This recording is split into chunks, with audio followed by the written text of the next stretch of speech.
Ngayong ipinagdiriwang natin ang unang anibersaryo ng Victory Grace Church, sabay-sabay nating alalahanin ang kabutihan at katapatan ng Diyos. Honoring the past, embracing the future. Habang lumilingon tayo sa nakaraan at humaharap sa kinabukasan, tunay na masasabi natin ang Diyos ay tapat, noon, ngayon, at magpakailanman. Sa loob ng 12 taon ng Open Heaven Christian Church, unti-unti nating nakita ang paglago ng ministeryong ipinagkatiwala sa atin ng Diyos at maging ng bawat isa sa atin.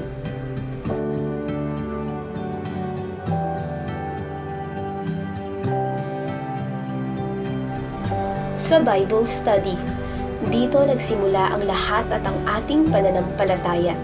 Sa maliliit na pagtitipon, tayo ay nag-aaral ng salita ng Diyos. Lumawak ito at nagkaroon din sa loob ng mga tahanan at sa bawat pamilya.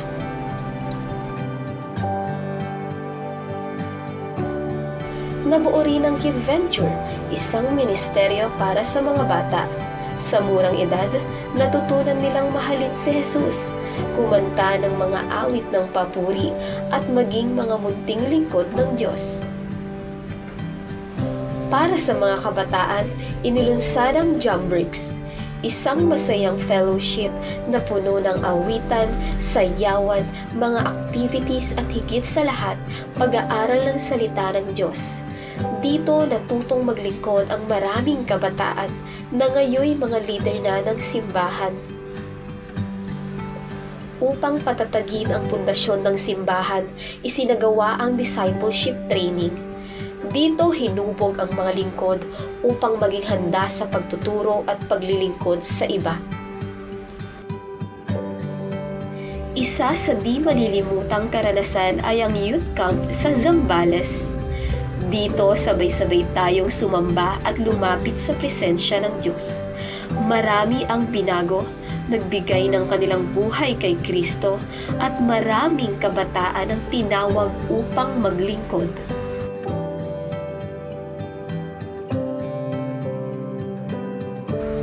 Hindi rin mawawala ang prayer and fasting at morning devotion.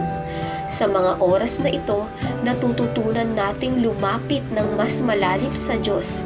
Hindi lamang humihingi, kundi tunay na nakikinig sa Kanyang tinig. Tuwing summer, masayang idinaraos ang DVBS or Daily Vacation Bible School para sa mga bata.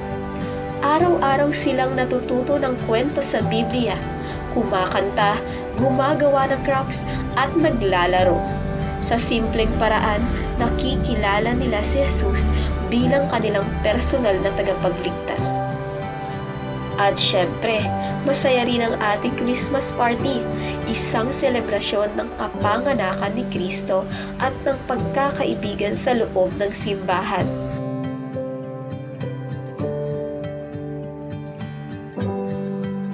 Mayroon ding team building kung saan natututunan nating magkaisa, magtulungan at palakasin ang bawat isa.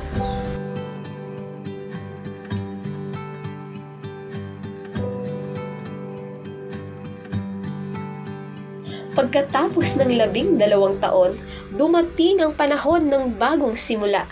Mula sa Open Heaven Christian Church, isinilang ang Victory Grace Church. Bagong pangalan, bagong direksyon, ngunit iisang layunin. Ang ipahayag ang Ebanghelyo at patuloy na magpalakasan para kay Kristo. At sa unang taon bilang Victory Grace Church, mas ipinakita pa ng Diyos ang Kanyang kabutihan.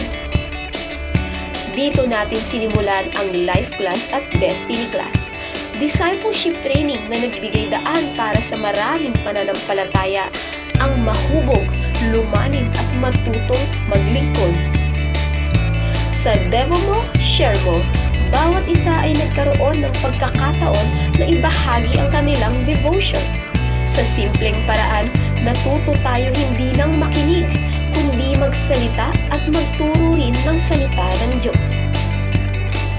Isa Isang makasaysayang araw din ang ating unang water baptism bilang Victory Grace Church. Marami ang nagpabautismo bilang tanda ng bagong buhay kay Kristo. Isang malaking tagumpay sa ating pananampalataya. Muling isinagawa ang youth camp, ngayon sa Iba, Zambales. Isang mainit na karanasan ng pagsamba, tawanan, pagluha at pagtatalaga ng mga puso ng kabataan kay Kristo.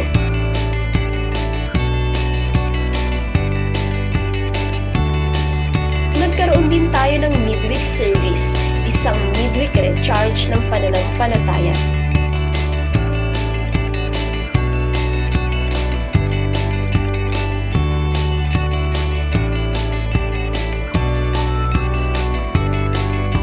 Siyempre, nagpatuloy ang ating prayer and fasting.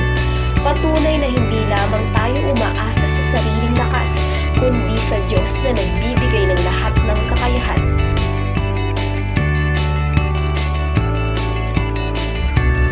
Isang makabuluhang gawain din ng Women's Fellowship. Dito, ang mga kababaihan ay nagkakaroon ng pagkakataon na magtulungan, magbahaginan ng karanasan, at palakasin ang bawat isa sa kanilang pananampalataya. Nagpatuloy ang ating cell groups.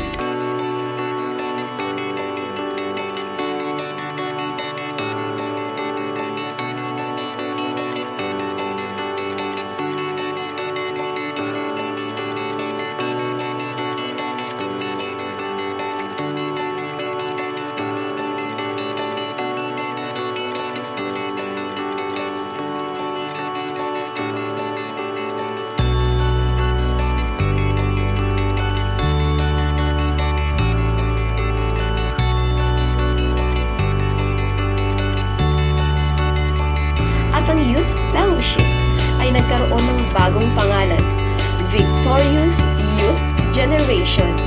Isang henerasyong itinataas ang pangalan ng Diyos at nagsisilbing ilaw sa kanilang mga kapwa kabataan. At higit sa lahat, binigyan tayo ng Diyos ng 2 Sunday worship services, isa sa umaga at isa sa hapon. Mas maraming tao ang naabot ng Ebanghelyo at mas maraming buhay ang nabago.